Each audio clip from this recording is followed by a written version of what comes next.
Number 7. Richard Chavez. 20-year-old nursing student Charisma Areshman was reported missing after being last seen leaving her Forest View home on January the 23rd of 2022. Several days later, she was found unresponsive and with a jacket covering her face in the backseat of her car in the 5900 block of West Iowa Street. Areshman was pronounced dead at the scene, and the Cook County Medical Examiner's Office ruled it a homicide by strangulation and smothering. A police investigation revealed 24-year-old Richard Chavez as the primary suspect in her killing. Cell phone records indicated that he and Areshman had been talking online and that the young woman had driven to his Oak Park home on January the 23rd. A private surveillance camera recorded him walking on the sidewalk at about 10:40 p.m. and going inside with Areshman. She wasn't seen leaving the residence, and the following morning, Chavez drove her car to the location where it was subsequently found. He then called his brother to give him a lift less than a mile away. After he was taken into custody, Chavez told the police that he and Areshman had consensual relations and that she'd left his home by the time he woke up. While he was being detained, the man phoned his parents in a recorded call telling them to get his passport ready. The case is ongoing, and as of the latest updates, Chavez had been denied bail. Number 6.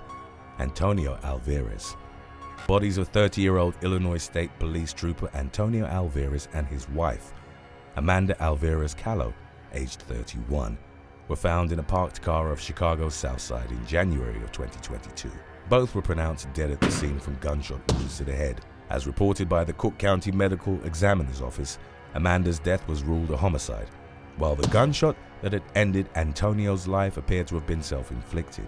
The trooper, a 3-year veteran of the force, and his wife, who worked as a school teacher at Matthew Gallistel Learning Academy, had been having marital problems and were separated. Relatives told the authorities that Amanda had stated plans of leaving her husband and starting a new chapter. It's believed that she'd shared her resolve with Antonio, who then shot her before turning the weapon, which was subsequently recovered from the vehicle, on himself. The couple were survived by 2 young children aged 1 and 4, who were placed in the care of relatives in the tragedy's aftermath. Number 5. Carlton Weekly. While shopping in the upscale Gold Coast community on August the 4th of 2020, rapper FBG Duck was shot multiple times in an attack carried out in broad daylight. The 26-year-old rapper, known as Carlton Weekly, which was his real name, sustained injuries to the groin, chest, and neck. A video circulated on social media in the shooting's wake showed a man in a blue tracksuit, believed to be Weekly, lying face down on the street with 2 officers near him. The bystander who'd taken the video was heard saying, "They shot FBG Duck," in the audio of the footage. The rapper, who was part of the Flyboy gang and signed to Sony Records, was left in critical condition. He was rushed to Northwestern Memorial Hospital, where he was later pronounced dead. 2 others, a 26-year-old woman and a man in his mid-30s, were severely injured in the shooting, but were subsequently reported to have survived. A federal indictment was unsealed in October of 2021, and it revealed the names of the 5 men who'd been taken into custody and charged with murder in connection to the incident. Aged 22 to 30, they were reported members of the O-Block Street gang, who violently protected its territories on the South Side and claimed responsibility for various acts of violence in the city. Weekly, who often rapped about gun violence, was allegedly affiliated with a rival gang. The authorities reported he'd made derogatory statements about O-Block, which was identified as a possible motive behind the shooting. According to the indictment, Charles Liggins, Kenneth Roberson, Tar Carlos Offord, Christopher Thomas, and Marcus Smart emerged from 2 vehicles and fired approximately 38 shots at Weekly. The men were charged with committing murder in aid of racketeering, assault in the aid of racketeering, and various weapons charges. If the reputed gangsters were found guilty, they faced a minimum sentence of life in prison or the death penalty. Number 4. Tremont Hill. In January of 2019, a student athlete at Phillips High School was charged with murder in the death of a transgender escort with whom he'd been having an intimate relationship. On August the 30th of 2018, Tremont Hill, a high school basketball star and father of 1, lured Dejanae Stanton to a secluded area in the 4000 block of South Calumet Avenue in Bronzeville. It was there that the teenager was alleged to have fatally shot 24-year-old Stanton in the head. In the aftermath, the police analyzed texts exchanged between the two starting on July the 22nd. Hill had lied that he was 18 years old and told Scranton that he was interested in a physical relationship with her. Later that same day, they met at a Southside hotel and had intercourse. Subsequent communication between them underlined an inner conflict on Hill's part, stemming from Scranton being a transgender woman. The 17-year-old told her that he'd been having thoughts of self-harm since their last encounter. They arranged the August 30th meeting where Hill allegedly killed his former lover in cold blood.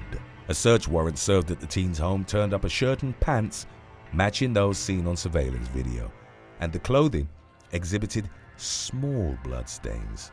Hill was charged as an adult and, if convicted, faced a sentence of life in prison, while in the murder's aftermath, activists call for safety measures to prevent future violence against transgender women. Number 3. Kailyn Pryor. A street in Chicago was renamed in the spring of 2022 to honor the memory of a young woman who'd been gunned down roughly 6 years previously. 20-year-old Kailyn Pryor had just won a modeling contract out of 500 competitors and was on the verge of a promising career before her life was cut short in November of 2015. She'd grown up in Evanston and was on her way to catch a bus after visiting her grandmother in Englewood. Someone opened fire from a passing SUV, and the young woman, who wasn't believed to have been the intended target, was shot and killed. No suspects were ever arrested, and the model's murder remained unsolved as of the latest updates. In April of 2022, family and friends returned to 74th and South May Street corner to unveil a sign dedicated to Pryor. In the years since her passing, the victim's father, Alan Scott, devoted his life to anti-violence causes. He expressed hopes that the sign would renew interest in Pryor's case, reminding people there was a $30,000 reward for the arrest and conviction of her killer. Today's topic was requested by Instagram follower Devin Hood. If you have any other topics you'd like to learn about, subscribe and let us know in the comments section below, or follow us on Instagram and reach out to us there. Number 2. Londra Sylvester. In July of 2021, moments after being released from the Cook County Jail, a local drill rapper was ambushed and shot numerous times. 31-year-old Londra Sylvester, who went by the stage name KTS Dre, died after suffering up to 64 gunshot wounds all over his body. Sylvester had walked out of the jail and towards a vehicle which had been waiting for him when unidentified shooters pulled up in 2 cars and unleashed a hail of bullets on him. A 60-year-old woman who was accompanying the rapper was shot in the knee, while a second woman who was passing through the area was grazed by a bullet in the mouth. Both victims were reported as being in good condition after receiving medical attention. A processing photo from the Cook County Sheriff's showed Sylvester with a series of prominent tattoos across his body, including a target symbol on his neck alongside the phrase, "Kill to survive." He'd been detained for violation of a bail bond after allegedly failing to meet conditions of his release in a 2020 felony gun case.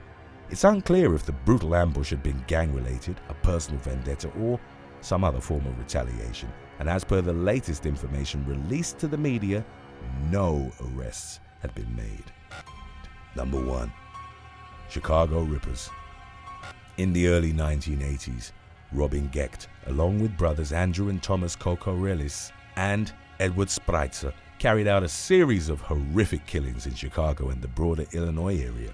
Collectively known as the Chicago Rippers or the Ripper Crew, they abused and mutilated women while they were still alive, as well as cannibalized and further desecrated their remains in death. They were reported to have taken sadistic pleasure in their crimes while operating as a satanic cult.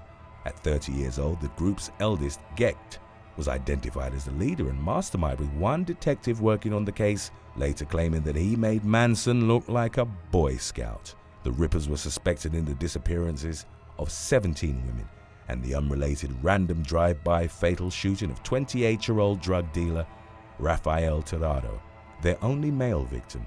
Gecht and the others claimed their first victim on May the 23rd of 1981.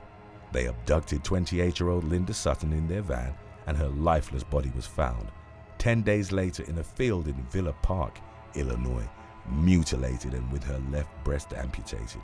The Rippers claimed several more female victims in the Chicago area, using the same modus operandi, which involved kidnapping and subjecting them to ritualistic torture and abuse prior to killing them in ways that included strangling, stabbing, or shooting.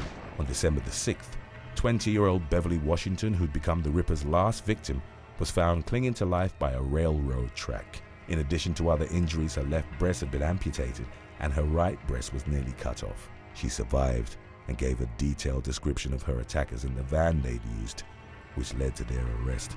Thomas Kokorailis confessed that he and the others had abducted women and taken them to Gecht's home, called a satanic chapel. It was there that the victims were ritualistically abused and had their breasts amputated with a wire garrote, often while they were still alive. Kokorailis reported that the men would then eat portions of the severed parts as a sacrament. Gecht was also reported to have pleasured himself in them before placing the body parts in a box, in which Kokorailis said he'd once seen over a dozen of them. The victims were then executed, reportedly as Gecht read verses from the Satanic Bible. Gecht was the only one to maintain his innocence and was only convicted of attempted murder and other related charges stemming from Washington's non-fatal abuse and assault. Deemed a devil and monster by the presiding judge, he was sentenced to 120 years in prison and will be eligible for parole in 2042. Thomas Kokorailis was given a more lenient sentence for his cooperation and released in 2019, while his brother Andrew was executed via lethal injection in 1999 and was the last inmate to be executed in the state of Illinois before capital punishment was abolished in 2011. Spritzer, labeled by the prosecution as every woman's nightmare, was given a death sentence that was later commuted to life without parole. Thanks for watching. Be sure to click on one of the links on your screen for more videos.